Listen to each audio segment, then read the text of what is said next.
আসসালামু আলাইকুম। আজকে কি করছি, সন্ধ্যার নাস্তা রেডি করছি গাইস। ফ্রেঞ্চ ফ্রাইগুলো দেখেন কতটা সুন্দর হয়েছে। আমার সন্ধ্যার নাস্তার ফ্রেঞ্চ ফ্রাই কত সুন্দর কালার এসেছে। কার কার ভালো লাগে ফ্রেঞ্চ ফ্রাই খেতে?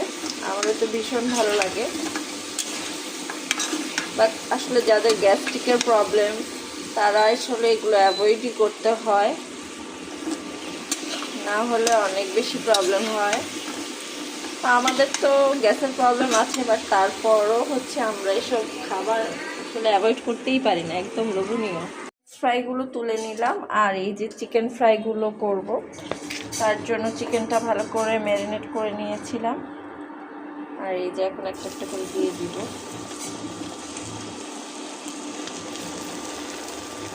আর গ্যাসের যে হারে প্রবলেম এখন, ইনফারেন্ট ছাড়া আসলে একদমই অচল বলতে গেলে। চিকেন ফ্রাইগুলো এটা একদম ক্রিস্পি ফ্রাই যেটা সেটা হবে। চিকেন ফ্রাইগুলো করে নিচ্ছি। আসলে সন্ধ্যার নাস্তায় না কেন জানি এইসব ফ্রাইটাই ভালো লাগে। আর ইদানিং কেন যে এত ফ্রাই খেতে ভালো লাগে বুঝতেছি না। একদম কন্টিনিউয়াসলি প্রতিদিনই খাওয়া হচ্ছে, একদিন দুদিন গ্যাপে। আর আমাদের বাসায় চিকেন টাইপের খাবারটা একটু বেশি খাওয়া হয়। একে তো আপনাদের শুভামণির অনেক বেশি ভালো লাগে। এই তো আমার ফ্রাইটা দেখেন, দেখতেই বোঝা যাচ্ছে অনেক টেস্টি হয়েছে। আর এই ইনফারেন্টের নাড়াচাড়া করতে হয়, পাতিল করে ঝাঁকানো ঝাঁকানো।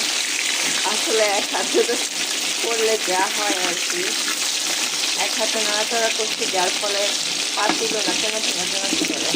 বুঝছেন ব্যাপারটা? ফ্রাইটা অলমোস্ট হয়ে গেছে, আর একটু হবে। আমি বেশি নাড়াচাড়া করাতে নিয়েও যাচ্ছে। সকালে আজকে নাস্তা করিনি, তাই রুটিগুলো রয়েছিল, তো ভাবলাম সন্ধ্যার নাস্তায় রুটিগুলো ভেজে ফেলি।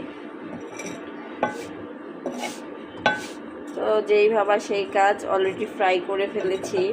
এই যে দেখেন আমার ফ্রাই, গরম গরম চিকেন ফ্রাই, ফ্রেঞ্চ ফ্রাই একদম রেডি হয়ে গেছে। আর রুটিটাকেও ভেজে নিচ্ছি। আজকের নাস্তাটা একটু হেভি করতে ইচ্ছা করতেছিল, কিছু না কিছু একটু মজা করে খাই। সচরাচর সন্ধ্যার নাস্তা আমি তেমন এত হেভি খাবার খাই না, বাট আজকে কেন জানি খেতে ইচ্ছে করছিল। সব দিন আসলে সবার একরকম যায় না, ঠিক কিনা অবশ্যই কমেন্ট করে জানাবেন। আর যাদের যাদের খেতে ইচ্ছে করছে অবশ্যই চলে আসবেন।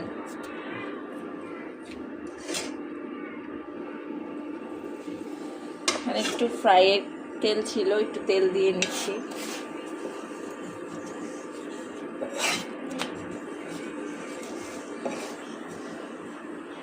আর বাইরে অলরেডি সন্ধ্যা নেমে অন্ধকার হয়ে গেছে, মাত্রই মাগরিবের আজান দিয়েছে। নাস্তাটা রেডি করেই নামাজে চলে যাব।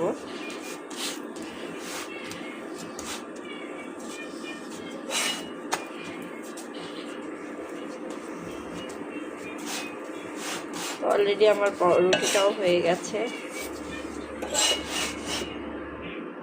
আজকের জন্য আল্লাহ হাফেজ, সবাই ভালো থাকবেন।